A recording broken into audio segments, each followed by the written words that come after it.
तो साइटोप्लाज्म के दो पार्ट हो गए, एक्टोप्लाज्म और एंडोप्लाज्म। एक्टोप्लाज्म कहां, बाहर बाहर रहेगा, और का मूवमेंट, साइटोप्लाज्म का जो मूवमेंट होता है उसको क्या कहा जाता है, साइक्लोसिस कहा जाता है। साइटोप्लाज्म में बहुत सारी उपापचयी क्रियाएं होती हैं, जैसे कि एक ग्लाइकोलिसिस। यहां में जो मूवमेंट होती है एक जगह से दूसरी जगह वो चल के जा पाता है स्यूडोपोडिया की मदद से। वो स्यूडोपोडिया कौन बनाएगा, वो बनाएगा साइटोप्लाज्म। क्या आप इमेजिन कर सकते हैं कि कोई एक ऐसी फैक्ट्री है जिसमें कोई पावर सप्लाई ही नहीं है, कहीं से इलेक्ट्रिसिटी आती ही नहीं है, ना ही सोलर पैनल है, ना ही जनरेटर है, ना ही उसका ट्रांसफार्मर है, मतलब ऐसी फैक्ट्री चल रही है जिसमें लाइट का कोई सोर्स ही नहीं है। क्या ऐसी कोई फैक्ट्री हो सकती है? नहीं हो सकती। कोई भी फैक्ट्री को चलने के लिए ऊर्जा तो चाहिए ही होगी उसके काम करने के लिए। जैसे अगर आप अपना स्कूल इमेजिन करो, स्कूल को चलने के लिए लाइट की जरूरत रहती है, पंखे चलेंगे, लाइट जलेगी, बहुत सारे और इक्विपमेंट्स लाइट से काम करते हैं।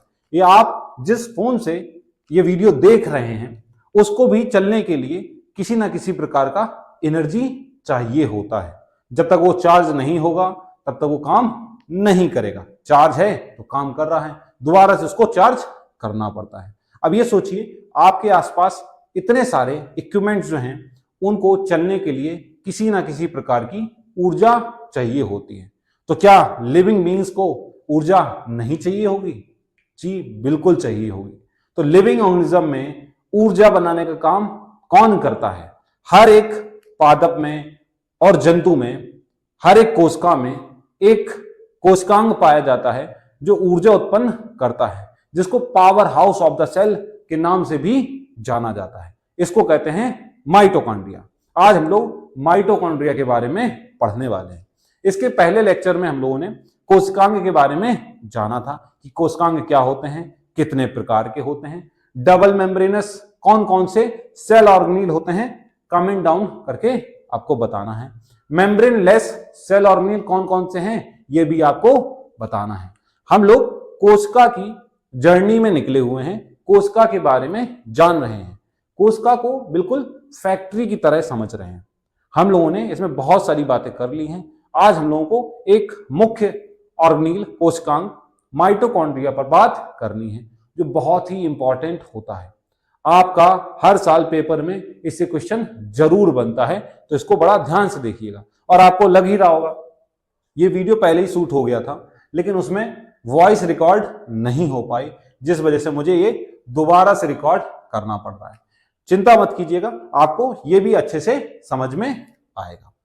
तो आइए बढ़ते हैं आगे माइटोकॉन्ड्रिया पर। माइटो मतलब थ्रेड लाइक, एक धागे नुमा संरचना।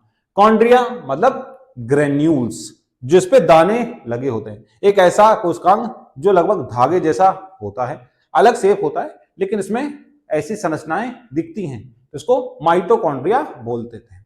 सबसे पहले माइटोकॉन्ड्रिया की खोज कॉलिकर ने की थी। किसने की थी? कॉलिकर ने 1880 में। कॉकरोच की जो थाई मसल होती है उसमें स्ट्राइएटेड मसल्स होती हैं, आपकी रेखीय पेशियां होती हैं, स्ट्राइएटेड मसल्स। उसमें सबसे पहले कॉलिकर ने माइटोकॉन्ड्रिया को खोजा था। माइटोकॉन्ड्रिया के बहुत सारे नाम हैं, जैसे माइटोकॉन्ड्रिया, बायोप्लास्ट, फाइला। ये किस किस वैज्ञानिक ने दिया ये भी पूछ लेते हैं। माइटोकॉन्ड्रिया शब्द बेंडा ने दिया, बायोप्लास्ट शब्द अल्टमान ने दिया, फाइला शब्द फ्लेमिंग ने दिया। माइटोकॉन्ड्रिया सभी जीवित कोशिकाओं में देखने को मिलता है, चाहे वो प्लांट हो चाहे वो एनिमल हो। प्लांट्स में माइटोकॉन्ड्रिया थोड़े कम होते हैं क्योंकि उनको चलना फिरना नहीं होता, बातचीत नहीं करनी होती, तो उनमें एनर्जी ज्यादा नहीं लगती, इसलिए उनमें माइटोकॉन्ड्रिया थोड़े कम होते हैं। लेकिन एनिमल सेल में उनको चलना फिरना है, जैसे आपको बहुत सारी मेहनत करनी है, बहुत सारी पढ़ाई करनी है, बहुत सारे काम करने होते हैं, दौड़ा भागी रहती है, तो आपकी जो कोशिकाएं होंगी उनमें माइटोकॉन्ड्रिया अधिक पाए जाते हैं। स्पेशल सेल हैं जैसे आरबीसी रेड ब्लड सेल्स जो ब्लड में होती हैं, जिसके कारण रक्त लाल दिखाई देता है, उनमें माइटोकॉन्ड्रिया नहीं पाया जाता क्योंकि उनमें हीमोग्लोबिन पाया जाएगा जो रक्त को, जो ऑक्सीजन को एक जगह से दूसरी जगह ले जाता है, इसलिए उसमें माइटोकॉन्ड्रिया नहीं होता, न्यूक्लियस नहीं होता। तो ये मैच्योर आरबीसी में नहीं होगा। और प्रोकैरियोट्स में भी देखने को नहीं मिलता। जैसे बैक्टीरिया हो गया, ब्लू ग्रीन एल्गी हो गया, साइनोबैक्टीरिया है, इनमें माइटोकॉन्ड्रिया नहीं होता। बाकी सारी लिविंग कोशिकाओं में माइटोकॉन्ड्रिया देखने को मिलता है। Mitochondria power house of the cell है, एनर्जी बनाता है। इनका नंबर हर एक सेल में वेरी कर सकता है। अगर पूछा जाए कि सबसे ज्यादा माइटोकॉन्ड्रिया कहां पाए जाते हैं, ह्यूमन के अंदर ऐसा कौन सी सेल है जिनमें माइटोकॉन्ड्रिया सबसे ज्यादा देखने को मिलते हैं, ये इस बात पे डिपेंड करता है कि वो मसल या वो सेल्स कितना काम करती हैं, कैसा काम करती हैं। फिजियोलॉजिकल एक्टिविटी पर डिपेंड करता है कि माइटोकॉन्ड्रिया कितने होंगे। आप इस प्रकार से समझ सकते हैं। जैसे आज ही आप ट्राई कीजिएगा कि आप ग्राउंड में जाइए अपने पास वाले और वहां पे दौड़ना चालू कीजिए। आप देखेंगे कि 1-2 राउंड लगाने के बाद आप ग्राउंड के 2-4 राउंड लगाएंगे और आप थक जाएंगे, बहुत बुरी तरह थक जाएंगे, ज्यादा दौड़ा नहीं जाएगा। आप घर आएंगे तो आपके पैरों में सोरनेस रहेगी, दर्द रहेगा। फिर अगले दिन आप दौड़ने जाएंगे, फिर थोड़े कम चक्कर लगेंगे, उतने ही लगेंगे। लेकिन लगातार आप 1 हफ्ते तक, 15 दिन तक दौड़ते रहेंगे तो आप देखेंगे कि वो 4 चक्कर से 5 चक्कर, 6 चक्कर आराम से आप दौड़ लेंगे। ये अचानक से ऐसा अजूबा क्या हो गया? ये एक ह्यूमन बॉडी की प्रोसेस है। नेचर ने लिविंग ऑर्गेनिज्म को ऐसा ही बनाया है। आप बाकी कुछ चीजें ऑब्जर्व कीजिए, जैसे आपकी फोन की बैटरी है, आप जितना ज्यादा फोन चलाएंगे बैटरी उतनी जल्दी खर्च हो जाएगी, उसकी एनर्जी खत्म, उसको दोबारा रिचार्ज करना पड़ेगा, दोबारा चार्ज करोगे फिर खत्म। ऐसा नहीं कि उसकी एनर्जी बढ़ती रहती है। लेकिन ह्यूमन बीइंग या बाकी एनिमल में नेचर ने एक अच्छी प्रोसेस दे रखी है। ये जितना अपनी एनर्जी खर्च करते हैं उतना ही ज्यादा जनरेट भी कर पाते हैं। ऐसा बिल्कुल नहीं होता कि आप घर पर पड़े रहें, कुछ ना करें, एकदम पड़े रहते हैं, खाते रहते हैं, तो आप सोचेंगे आपके अंदर एनर्जी बढ़ रही होगी। एनर्जी नहीं बढ़ रही है, ना ही वो कहीं स्टोर हो रही है। आप दौड़ भी नहीं पाएंगे अगर ऐसी आपकी हरकतें हैं कि आप एक जगह पे पड़े रहते हैं, आलसी बने रहते हैं और सोचें आप कोई कंपटीशन में आए और रेस जीत जाएं। ऐसा ना हो। अगर ऐसा होता तो सारे एथलीट तैयारी क्यों करते? वो भी घर पे बने रहते, खाते पीते, बढ़िया सोते रहते और वो उसमें एनर्जी बनती रहती और वो बढ़िया दौड़ के रेस जीत लेते। लेकिन ऐसा नहीं होता है। वो लोग दौड़ लगाते हैं, प्रैक्टिस करते हैं ताकि उनकी मसल्स में माइटोकॉन्ड्रिया और ज्यादा बने, वो और ज्यादा एनर्जी जनरेट कर पाए। तो जो व्यक्ति ज्यादा काम करता है, ज्यादा मेहनत करता है, तो वो और ज्यादा मेहनत कर सकता है। लेकिन जो काम नहीं करता तो उसकी सेल्स में भी माइटोकॉन्ड्रिया बहुत कम होते हैं, तो वो ज्यादा काम भी नहीं कर सकता, ज्यादा एनर्जी आउटपुट नहीं निकलेगा। तो आप ज्यादा से ज्यादा मेहनत कीजिए। ज्यादा पढ़ाई करेंगे तो पढ़ाई में अच्छे हो जाएंगे, लिखने की प्रैक्टिस करेंगे तो वो हाथ दर्द करना बंद कर देगा। और भी वर्कआउट करते हैं, पुशअप्स लगाते हैं, पुलअप्स लगाते हैं, तो प्रैक्टिस जारी रखेंगे तो आपको वो भी ठीक हो जाएगा, उसमें दर्द नहीं होगा। क्यों? क्योंकि उसके अंदर माइटोकॉन्ड्रिया बन चुके होंगे। समझे? तो माइटोकॉन्ड्रिया की संख्या फिजियोलॉजिकल एक्टिविटी पे डिपेंड करती है। अगर आप कोई मसल को ट्रेन करते हैं तो शुरुआत में जल्दी थक जाएगी, लेकिन जैसे ही उसके अंदर माइटोकॉन्ड्रिया बढ़ने लगे तो फिर वो जल्दी नहीं थकती। मानव में सबसे ज्यादा माइटोकॉन्ड्रिया की जो संख्या है वो ओवा में देखने को मिलती है। जो एग होता है फीमेल में निकलता है, उनमें सबसे ज्यादा माइटोकॉन्ड्रिया होता है। दूसरा नंबर पे हार्ट की जो मसल्स होती हैं उनकी सेल में सबसे ज्यादा माइटोकॉन्ड्रिया देखने को मिलते हैं। क्यों? क्योंकि हार्ट जन्म से लेके मृत्यु तक हमेशा लगातार काम करता रहता है, तो इसमें माइटोकॉन्ड्रिया की संख्या बहुत ज्यादा देखने को मिलती है। ठीक ऐसा ही हमारे एक और ऑर्गन है लीवर, यकृत, उसमें भी बहुत सारा माइटोकॉन्ड्रिया देखने को मिलता है, क्योंकि उसको भी लगातार जो आप खाते हैं, जो भी आप खाएंगे, सबसे पहले अफेक्टेड जो ऑर्गन है वो लीवर होता है, तो उसका भी बहुत सारा काम रहता है। तो लीवर में भी माइटोकॉन्ड्रिया की संख्या काफी ज्यादा पाई जाती है। सबसे ज्यादा ओवा में, फिर हार्ट मसल्स में, फिर लीवर में। और बाकी जो स्केलेटल मसल है ये यूज पे डिपेंड करता है, आप कितना यूज करते हैं उसी हिसाब से उसमें माइटोकॉन्ड्रिया की संख्या बढ़ती और घटती रहती है। माइटोकॉन्ड्रिया का काम क्या होता है बेटा? माइटोकॉन्ड्रिया का काम है ऑक्सी श्वसन करना। श्वसन करना, श्वसन मतलब क्या बताए थे? ग्लूकोज को तोड़कर एनर्जी प्राप्त कर लेना, इसी को श्वसन कहते हैं। ऐसे सांस लेना, ये सांस अंदर लिए बाहर छोड़ दिए, ये नहीं। सेल के अंदर ग्लूकोज का टूटना, आप जो कुछ भी खाते हो वो पेट में जाके पच जाता है और ब्लड के थ्रू हर सेल में जाएगा, वो है ग्लूकोज। ग्लूकोज जाता है हर कोशिका के पास और वो टूटता है। अगर उसको तोड़ने में ऑक्सीजन मिल जाए तो वो ऑक्सी श्वसन हो जाता है, एरोबिक रेस्पिरेशन हो जाता है। आप लोगों ने एरोबिक एक्सरसाइज के नाम सुना होगा, जुम्बा क्लासेस होती हैं या फिर जंपिंग जैक्स होते हैं, रोप क्लाइंबिंग हो जाएगा, रोप वाला रहता है ना, रनिंग हो गया, कार्डियो वगैरह में इसी में आ जाता है। एरोबिक एक्सरसाइज मतलब ज्यादा से ज्यादा आप सांस लेंगे, ऑक्सीजन को ज्यादा इनहेल करेंगे। जब ऑक्सीजन जाता है और ग्लूकोज टूटेगा इसके प्रेजेंस में तो CO2 बनता है, वाटर बनता है और बहुत सारा ATP बनता है। श्वसन दो प्रकार का हो जाता है, ऑक्सी और अनऑक्सी। ऑक्सी में ऑक्सीजन की उपस्थिति में ग्लूकोज टूटता है और अनऑक्सी में ऑक्सीजन की अनुपस्थिति में ग्लूकोज को तोड़ा जाता है।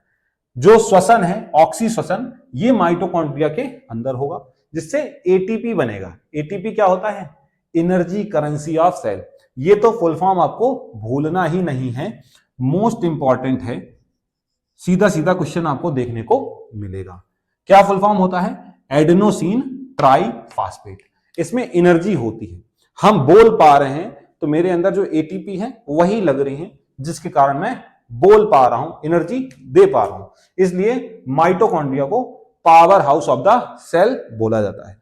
क्वेश्चन बनता है माइटोकॉन्ड्रिया को power house of the cell क्यों कहते हैं? क्योंकि माइटोकॉन्ड्रिया के अंदर एरोबिक रेस्पिरेशन होता है जिसमें ग्लूकोज को तोड़कर ATP जनरेट किया जाता है, जिससे हम लोग ऊर्जा का इस्तेमाल करके बाकी चीजें कर पाते हैं। इसलिए माइटोकॉन्ड्रिया को कोशिका का बिजली घर या power house of the cell कहा जाता है। जिस प्रकार से फैक्ट्री में जनरेटर है या फिर ट्रांसफार्मर है जहां से एनर्जी बनती है, ठीक वैसे ही सेल में माइटोकॉन्ड्रिया एक ऐसा कोशिकांग है जो ऊर्जा बनाने का काम करता है। माइटोकॉन्ड्रिया को सेमी ऑटोनॉमस ऑर्गेनील भी कहा जाता है, अर्ध स्वायत्त कोशिकांग। सेमी मतलब आधा, स्वायत्त ऑटो मोड पे चल रहा है, अपने आप काम कर ले, आधा अपना काम स्वयं कर लेता है। आपको पता है कि न्यूक्लियस के अंदर जो आपका सेल है, सेल के अंदर न्यूक्लियस होता है। न्यूक्लियस का मेन काम होता है पूरी सेल पे कंट्रोल बना के रखना। मेन बॉस न्यूक्लियस में बैठा है, वो पूरा कंट्रोल करता है। लेकिन कुछ दो ऑर्गेनील हैं, एक माइटोकॉन्ड्रिया और दूसरा क्लोरोप्लास्ट। ये सेमी ऑटोनॉमस होते हैं, आधे काम खुद ही कर लेते हैं। क्यों कर लेते हैं? क्योंकि इनके अंदर भी खुद का DNA होता है, RNA होता है, 70S प्रकार का राइबोसोम भी पाया जाता है और ये खुद का रेप्लिकेशन भी कर सकते हैं, मतलब अपने आप को डिवाइड कर सकते हैं और साथ साथ अपनी प्रोटीन भी बना सकते हैं। इसलिए इनको अर्ध स्वायत्त कोशिकांग, सेमी ऑटोनॉमस ऑर्गेनील भी कहते हैं। ये आपका थ्योरेटिकल पार्ट है जिसको आप अच्छे से लिख सकते हैं। लॉन्ग आंसर आएगा तो आराम से आप इतनी बातें लिख देंगे तो बहुत हो जाएगा। जरा इसकी संरचना पे बात करते हैं कि माइटोकॉन्ड्रिया आखिरकार दिखता कैसा है।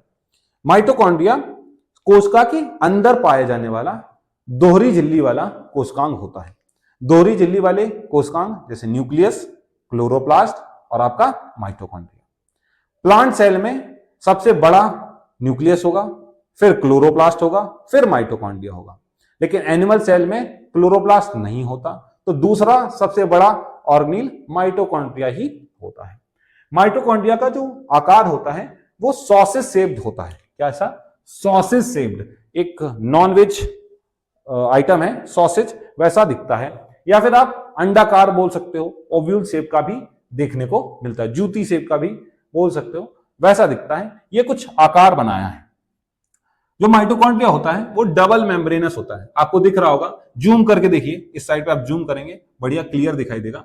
जो बाहर वाली झिल्ली है वो स्मूथ है, उसमें कोई भी फोल्ड्स देखने को नहीं मिल रहे हैं, उसको हम लोग आउटर मेम्ब्रेन, बाहरी झिल्ली कहते हैं, जो एकदम कोशिका भित्ति के जैसी होती है। लिविंग तो है लेकिन परमिएबल होती है, किसी को भी आने देती है, किसी को भी जाने देती है, कोई मतलब नहीं है। अंदर वाली जो झिल्ली होती है उसमें फिंगर लाइक स्ट्रक्चर दिख रहे हैं। कैसे दिखाई दे रहे हैं? फिंगर लाइक स्ट्रक्चर दिखाई देते हैं। अंगुली सदृश संरचनाएं हैं जो अंदर धसी रहती हैं। ये इनर मेम्ब्रेन पे होती। कहां होती है? इनर मेम्ब्रेन पे। जो फिंगर लाइक स्ट्रक्चर होते हैं इनको कहा जाता है क्रिस्टी। क्या कहते हैं? क्रिस्टी। पूछा जाएगा क्रिस्टी कहां देखने को मिलते हैं? तो माइटोकॉन्ड्रिया के इनर मेम्ब्रेन पे दिखते हैं। इनर मेम्ब्रेन में बहुत सारे फोल्ड्स होते हैं जिससे इसका सरफेस एरिया बहुत ज्यादा बढ़ जाता है। बहुत सारी चीजों को ये कंटेन कर सकता है। इसी इनर मेम्ब्रेन पे आपको जैसे टेबल टेनिस का जो बैट होता है ना, वैसे स्ट्रक्चर लगे हुए दिखाई देते हैं। पूरी इनर मेम्ब्रेन पर होते हैं। मैंने थोड़ी जगह बनाए हैं, आप पूरी जगह पे भी बना सकते हैं। थोड़ी जगह भी दिखाएंगे तो कोई दिक्कत नहीं है। इनको बोलते हैं FOF1 particles. FOF1 particles. FO में ऊपर ये गोलाकार और F1 ये है पार्टिकल्स, या इनको ऑक्सीसोम भी बोला जाता है। जो ATP जनरेट होता है वो इन्हीं पर जनरेट होता है, FOF1 पार्टिकल्स पर। और क्या देखने को मिलता है? इनर मेम्ब्रेन के अंदर साइड पे एक लिक्विड भरा रहता है। माइटोकॉन्ड्रिया के अंदर एक लिक्विड भरा रहता है जेली लाइक, उसको बोलते हैं मैट्रिक्स। क्या बोलते हैं? मैट्रिक्स। इस मैट्रिक्स में इसका खुद का DNA पाया जाता है। ये सर्कुलर DNA है, डबल स्टैंडर्ड सर्कुलर DNA पाया जाएगा। खुद का RNA भी पाया जाता है और खुद के ये रेड कलर से जो डॉट बने हैं राइबोसोम भी देखने को मिलते हैं। 70S प्रकार के राइबोसोम होते हैं। अभी आप याद रख लीजिए कि 70S प्रकार के राइबोसोम होते हैं।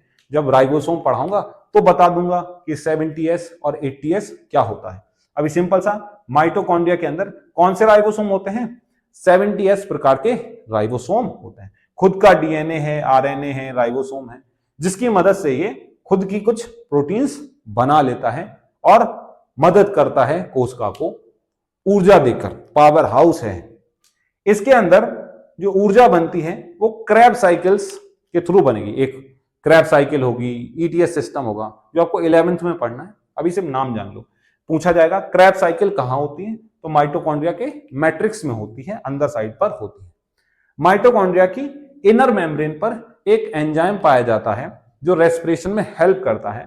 उसका नाम है सक्सिनिक डिहाइड्रोजिनेज। सक्सिनिक डिहाइड्रोजिनेज जो ATP वगैरह बनाने में हेल्प करेगा। तो ये माइटोकॉन्ड्रिया है।